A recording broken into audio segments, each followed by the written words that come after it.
relation to a conflict which has gone on for 3 and a bit years, and so far nobody's been able to bring it to this point. So I thank you for that. Well, thank you very much. And, it's very interesting because this is the first for the White House. You can't say that very often. It's seen a lot over the years, since 1800, 1799, to be almost exact. But this is the first where we've had so many prime ministers, presidents, the heads of European nations. And by the way, Alex, I'd like you to say a couple of words, too. You're a young, powerful man. Before I finish up, I want you to say a couple of words. Go ahead. I'll take the notion of youth back to my wife and try to convince her. Thank you very much, Mr. President. I think in the past 2 weeks, we've probably had more progress in ending this war than we have in the past 3.5 years.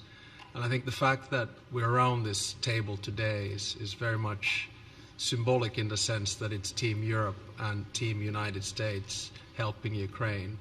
And the progress that we're looking out of this meeting is about the security guarantees, which are a big part of this. And then, of course, moving towards a process with a trilateral meeting with you and President Putin and President Zelensky.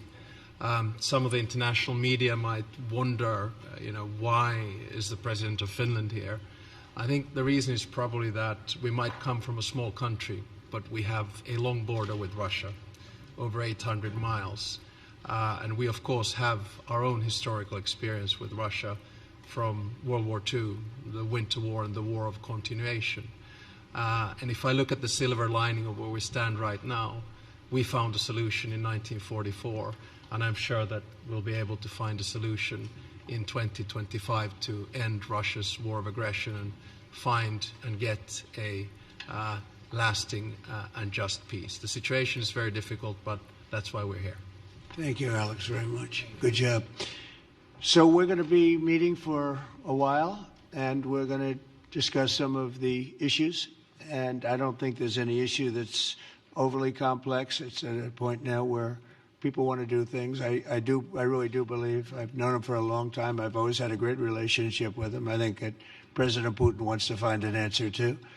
And we'll see. And in a certain period of time, not very far from now, a week or 2 weeks, we're going to know whether or not we're going to solve this, or is this horrible fighting going to continue. We'll do our best to get it ended. And I believe you have two willing parties, and usually that's good news, but two willing parties that want to make a deal. And we'll journey together, and we'll go over, and we'll see if it can be done. And it's possible it might not be able to be done. On the other hand, it's possible it will. It will save thousands and thousands of lives a week. And so it's something we really have to do.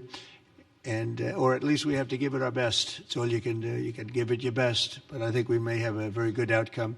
So I want to thank you all, and the media, I want to thank you. We're going to be staying here for a little while. Then we're going to walk over to the Oval Office, and we're going to have another little discussion about similar matters. And then they're going to go home to their great countries and report.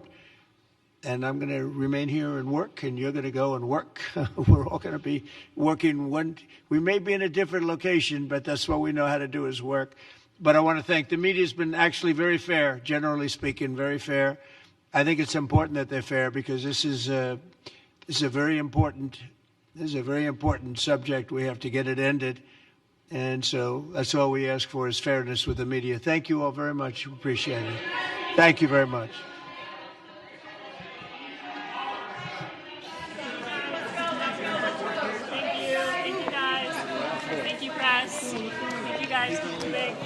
Guys, out this middle door here, guys. Keep moving. Thank you. Thank you. Thank you, guys. Thank you, guys. Thank you, President. All the time.